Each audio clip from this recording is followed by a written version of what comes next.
So why is there such a big gap between what the science is telling us and what's actually happening in the real world? And we're seeing this play out in Washington right now. I mean, Joe Biden took office promising unprecedented efforts to address climate change. That is getting watered down as we speak. A lot of climate activists are saying they're very disappointed in the direction that these bills in Congress are going, which were going to be the first big efforts to do something about it. How do we close this gap? How do we get from getting people to understand the crisis to getting governments and individuals in their own lives to start doing something about this? I mean, like tangible ways to close this gap. One of the biggest Katharine, things we can ahead. do, one of the biggest things we can do is what we're not doing. And we are literally not talking about this issue. Only 14% of people have had a conversation about the issue in, a week. 34% ever hear anybody else talk about it occasionally, let alone themselves. Why? Because we don't understand why it matters and we don't know what to do to fix it. So ultimately, politicians respond to the will of the people, ultimately. But right now, as Christian referred to, we know that those who are bearing the brunt of the impacts of a changing climate are not those who are profiting from the fossil fuel emissions that are the primary cause of these changes.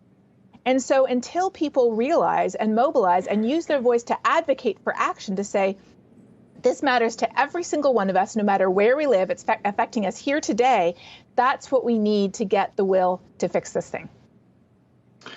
And I would add, Christian, you've worked in go ahead, Christian. I was just going to say, I'd add that, we need to highlight the inequities in our current systems for distributing aid after extreme weather events. Right now, federal disaster aid tends to go to the most wealthy. It tends to go to people that identify as white. It's not necessarily going to the folks that need it most. And this has kind of affected me firsthand as I have family in New Orleans.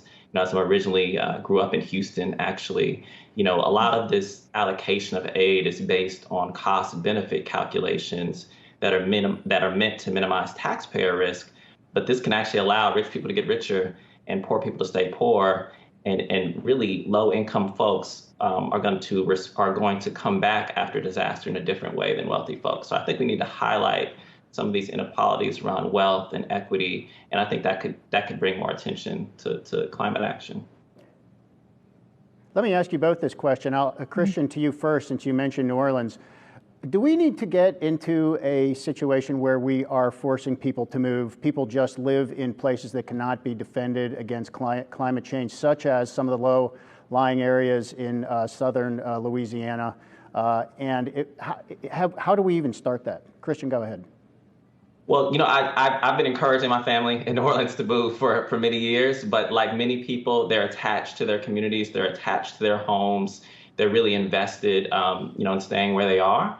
And so I think we need to give people the opportunity to leave. I think we need to give them options and have community-led retreat where we give folks options over a period of time.